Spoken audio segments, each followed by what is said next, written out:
Talking about the AFC Championship game to start the show. Now I want to pivot into the NFC Championship game. This is, I believe, the ultimate validation of Tom Brady. First year in the NFC, and he does something, sorry Dallas Cowboy fans, that the Cowboys have not done in a quarter century. He goes to the NFC Championship game. Think about how hard it is usually for your favorite franchise to get there, and Brady does it with a team that has no history of winning, that has no deep culture of success. That's how much difference one player can make at the right position. And frankly, I wonder on some level whether the Tennessee Titans are looking around and thinking, because they were probably the other team that was really out there competing for Tom Brady. I wonder if they're looking around and saying, maybe we shouldn't have given Ryan Tannehill $100 million. Maybe we'd be in the AFC Championship game right now if we had signed Tom Brady instead of signing Ryan Tannehill. Because Tannehill kind of disappeared in all of the postseason games that he's played in. Let's be honest. The reason why last year the Titans made a run was Derrick Henry. Tannehill was virtually completely absent. And then this year against the Baltimore Ravens, Derrick Henry gets shut down, can't run at all. The entire offense is on Ryan Tannehill's shoulders. He disappears. What's Tom Brady done? Stepped up, made plays. Looks like he's got 5 years left to play instead of just a couple. And he's got the Bucs on the road in Lambeau in year one playing for a trip to the Super Bowl where, by the way, the Bucs would get to play inside of their home stadium, something that has never happened before in the history of the NFL. And can you imagine how insanely white hot those Super Bowl tickets, however limited number they may be, would be if you are living in Tampa and you get an opportunity to go watch your favorite team play in the Super Bowl in your home city? That is, I would imagine, a wildly popular ticket. And there are going to be a lot of Bucs fans sitting there watching this game in Green Bay. And you know who else is going to be watching? A lot of New England Patriot fans. One of the top markets watching the game between the Bucs and the Saints, Boston, New England area. A lot of people who are Tom Brady fans watching and thinking to themselves, how in the world did we let this guy leave? He had an unbelievable season already. And I believe, we'll probably talk about this some tomorrow, one of the great all-time debates was Brady or Belichick, who's more responsible for the New England Patriot dynasty. This thing is over. It's Brady. Belichick's got a losing record all time without Tom Brady.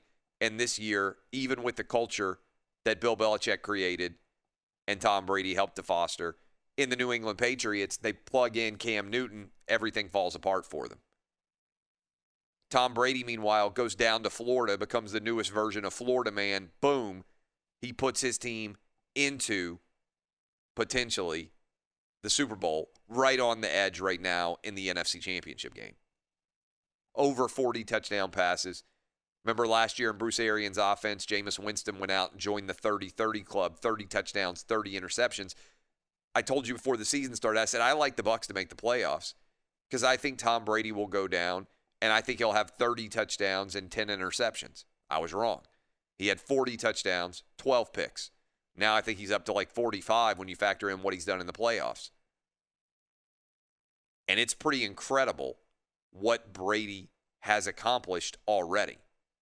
So when I look at the NFC, the Brady side of the equation, yes, going to his 10th Super Bowl in his first year with the Tampa Bay Buccaneers in their home stadium would be a phenomenal, incredible, very good story.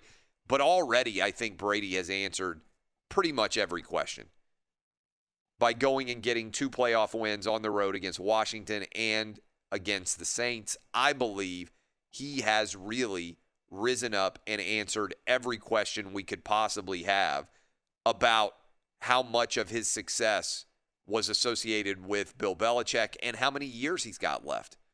I kind of think this TB12 method is going to make Tom Brady play till he's 50. Other day I went on, I'm like, man, I'm 41.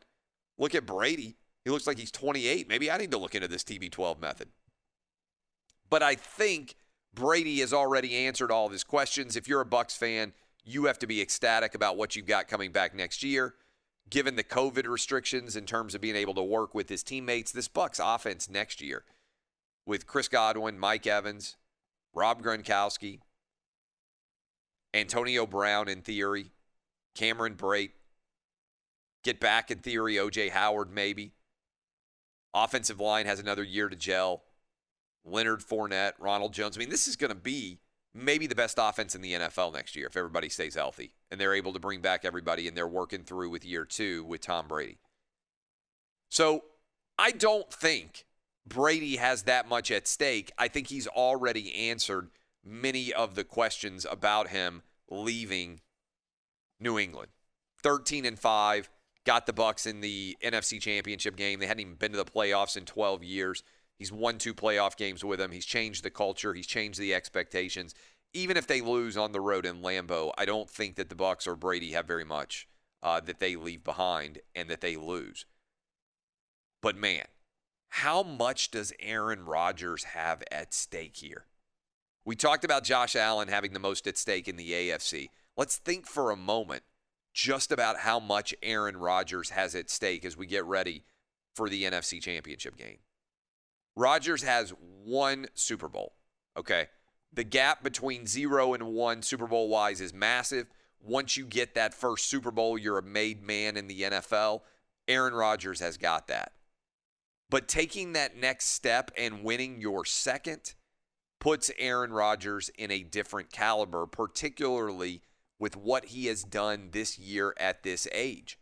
It appeared that Aaron Rodgers was fading, that he wasn't going to be that accomplished as he got older, that maybe he was going to be riding off into the sunset and that the best years of his career had passed him by. Instead, he's the presumptive MVP. He has been incredible. When you look at what he has been able to do this year, it is really off the charts. And now he has the opportunity to win this game at home. Second straight NFC Championship game. Remember what happened to Aaron Rodgers and the Packers last year. They got run by the San Francisco 49ers. They're favored by around a field goal in this game. If they can get it done, decent chance Aaron Rodgers wins his second Super Bowl. He gets to play in the Super Bowl again. It's hard to get there. It's a long-time career validator, and it's a heck of a path that he would be on because, remember, it doesn't feel that long ago, back in April when the NFL draft was going on, or May, whatever month it was, and the Packers elected, coming off of an NFC Championship game, to put their number 1 pick not into anyone who could help Aaron Rodgers and the Packers this year, but into the future backup, the soon-to-be heir apparent for Aaron Rodgers, Jordan Love. And how much has he actually even been heard of, Jordan Love, this year, as Aaron Rodgers has come out and looked like, hey, you may have taken this dude in the first round, but you better think about trading him because I ain't going anywhere. Because I got to be honest with you, there are a lot of Packer fans sitting around right now totally forgotten about Jordan Love, and they're thinking to themselves, man, is this dude ever going to play under his rookie contract? Because I don't know how you even consider moving on from Aaron Rodgers at the age of 37, 38 with the way he's playing this year. Now, there's always the possibility. Aaron Rodgers is a quirky dude. There's always the possibility. He seems to have a lot of interest elsewhere. I guess he could win the MVP, win the Super Bowl, and decide to retire. I don't think it's likely, but there's always that possibility out there that Aaron Rodgers could want to go out absolutely at the peak of his career. And he said yesterday that his future is a, quote, beautiful mystery. He was asked about the possibility of going to the Super Bowl, and here was his quote: "I'm always just trying to stay present, especially this year as much as anything, and enjoy the moments. I hope there's more opportunities, but I don't know. I mean, I really don't. That stuff is out of my control. My future is a beautiful mystery, I think. The present is such a gift to be able to stay in the moment and to have gratitude for being in this situation again and being with the guys and having fans in our stadium and maybe snow in an NFC championship game. I'm going to enjoy these moments for sure and just not worry about what happens down the line. And again, he continued, I'm thankful for the opportunity again to be leading these guys, to play the way I want to play, to be called upon for a greater leadership role. Those things are really, really important to me, but all that other stuff is stuff that I'm just not going to focus on because to me, it's a beautiful mystery what happens down the line, but there'll be a time when we meet that future, and right now, I'm just going to enjoy the present. And again, this is very much Aaron Rodgers sometimes seems like the new age guy. You know, I don't know what he's got at his apartment or his condo or wherever he lives in Green Bay. Maybe he's got a massive mansion. I don't know. He lives by himself, I think. But it feels like there's some new age crystals there, right? Like you would walk into Aaron Rodgers' place and there'd be a dream catcher on the wall. You know, those guys who have like the Native American dream catchers. And there'd be some futuristic new age crystals, maybe a little bit of shaman stuff. Maybe I'm wrong, but it kind of feels that way about Aaron Rodgers, burning the incense and sitting around and thinking deeply kind of guy. But if he's able to win this game and gets to the Super Bowl and notches a second Super Bowl, we already know that he's a first ballot Hall of Famer. But then he's really making the argument that he belongs with the all-time greats because getting that second Super Bowl puts him in category with Elway, with Peyton Manning. We already know how many Super Bowls, 6 that Tom Brady has. Joe Montana's got a bevy. It really getting that second Super Bowl puts him in an entirely different classification. So to me, in the NFC, the guy with the most at stake by far is not Tom Brady.